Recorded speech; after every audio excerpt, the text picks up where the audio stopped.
Tuan-tuan dan puan-puan yang dihormati sekalian. Menjelang PRU 15 tidak lama lagi, hanya 14 hari saja, 14 hari. 14 hari saja daripada sekarang. Ini dia ada satu lagi berita yang memang mengejutkan. Inilah adakah akan dapat difokuskan benda ni pula, ataupun kerana kuat berkempen sampai lupa pula. Harap-harap Perdana Menteri sementara dan menteri-menteri sementara yang berkaitan tidak lupa dengan nasib rakyat. Walaupun kamu champion berkempen, walaupun kamu sibuk berkempen, jangan sampai kamu terlupa dengan ini pula. Ini disahkan benar. 153 mangsa banjir di Taiping ditempatkan di 3 PPS. Nasib baiklah, belum lagi pilihan raya. Kalau ngam-ngam pilihan raya, macam mana dengan 153 mangsa banjir ini? Mereka dapatkah pergi mengundi? Seramai 153 mangsa banjir di Taiping, Perak. Daripada 50 keluarga masih ditempatkan di 3 pusat pemindahan. Sementara PPS setakat semalam. Saya teringat pula satu artikel daripada Ahmad Maslan. Dia kata kalau hujan pakai payung. Yang kalau ini macam mana pula? Kalau banjir pakai apa? Juru cakap Jawatan Kuasa Pengurusan Bencana Perak berkata, daripada jumlah itu seramai 90 mangsa berada di PPS Masjid Al-Wusta, 55 orang di Sekolah Kebangsaan Matang Gelugur, dan 8 lagi di Surau Kampung Perak.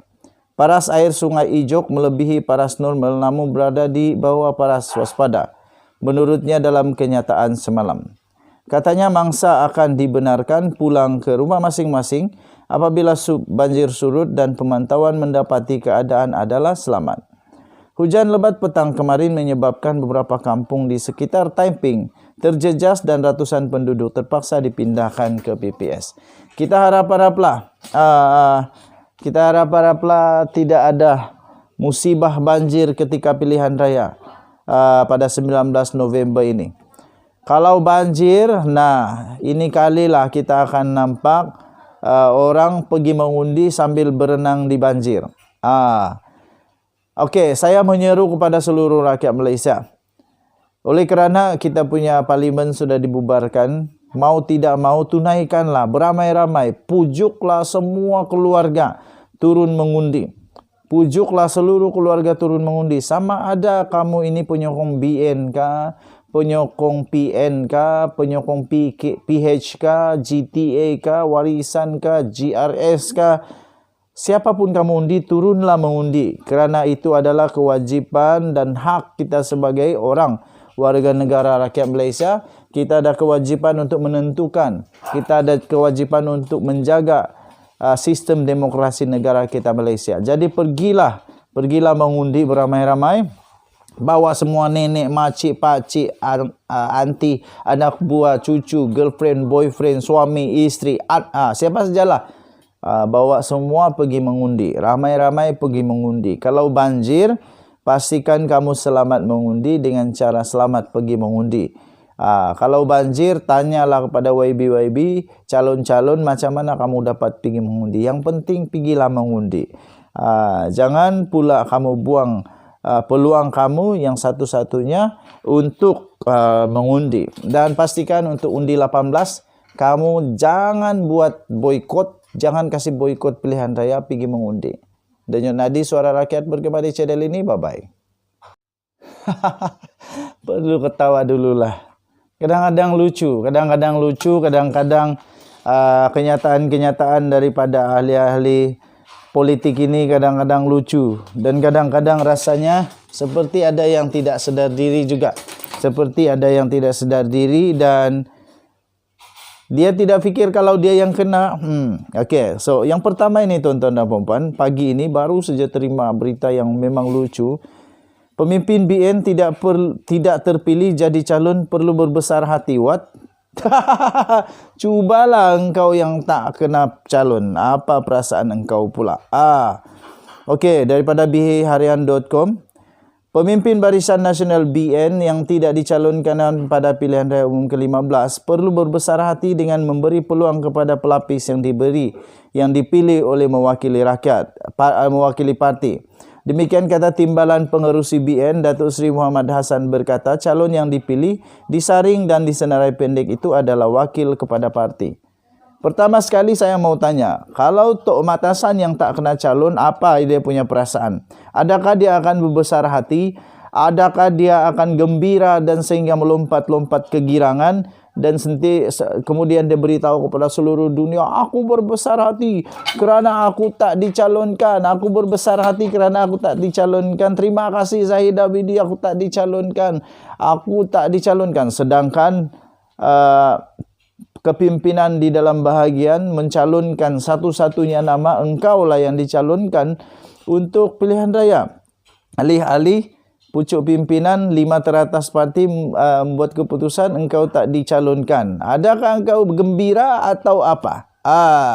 Saya tidak fikir Tok Matasan kalau dia tidak dicalonkan, dia akan gembira, kegirangan, penuh dengan rasa hebatlah. Oh, terima kasih kerana aku tadi tak adalah. Tapi mungkin ini untuk memujuk orang-orang yang tidak dicalonkan. Cuba tanya Sahidan Kasim, apa perasaan dia ketika akar umbi di Arau masih lagi mau dia bertanding, tapi tiba-tiba kepimpinan UMNO katakan, berbesar hatilah sebab bagilah peluang kepada orang baru. Cuba tanya kepada Zahidi, cuba tanya kepada mana-mana orang-orang besar di dalam UMNO yang bekas menteri yang tak dicalonkan. Cuba tanya, adakah mereka gembira?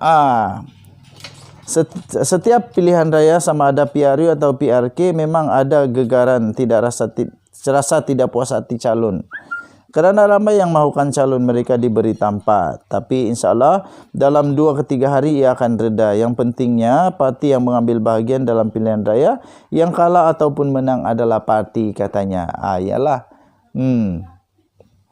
Oleh itu kita perlu beri peluang kepada pelapis, iaitu orang lain yang dulu menyokong kita ketika kita dicalonkan atau diberi mandat untuk mewakili parti. Ini yang dinamakan proses peremajaan parti, katanya. Betul itu. Buatlah proses peremajaan parti. Zahid Hamidi, Tok Matasan, kamu resignlah cepat-cepat kerana sudah lama UMNO sepatutnya dibubarkan. Tapi kamu sendiri yang mau panjangkan sampai buat permohonan kepada ROS. Jadi kalau betul-betul mau buat peremajaan parti, orang-orang lama seperti Zahid, Tok Matasan, Ahmad Mazlan, cepat-cepatlah letak jawatan, bagi kepada yang remaja-remaja. Macam mana? Setujukah? Cuba buat begitu. Okey. Beliau berkata demikian pada majlis penyampaian watika calon parlimen PRU peringkat negeri 9 di Wisma UMNO di sini pada hari ini. Muhammadiyah juga pengarah pilihan raya BN merangkap Timbalan Presiden UMNO mengulas mengenai segelintir pemimpin parti itu yang tidak berpuas hati selepas nama mereka tidak dicalonkan semula pada PRU 15. Katanya hasrat parti untuk mendapatkan mandat rakyat bagi mentadbir negara perlu diterjemahkan secara bersama. Dan dia menutup, dia kata, jadi jangan sangat kita tersangkut kaki walaupun ada daripada calon kita tidak dapat diberi tempat atau daripada calon itu sendiri yang bercita-cita meneruskan hikmat mereka, katanya. Okey, sila tinggalkan komen kamu. Logika Tok Matasan kata begini ataupun sebenarnya dia hanya memujuk saja. Cubalah kalau Tok Matasan yang tidak ada tempat. Adakah dia puas hati atau tidak puas hati, kita belum tahu lagi lah. Okey, kita jumpa lagi. Bye-bye.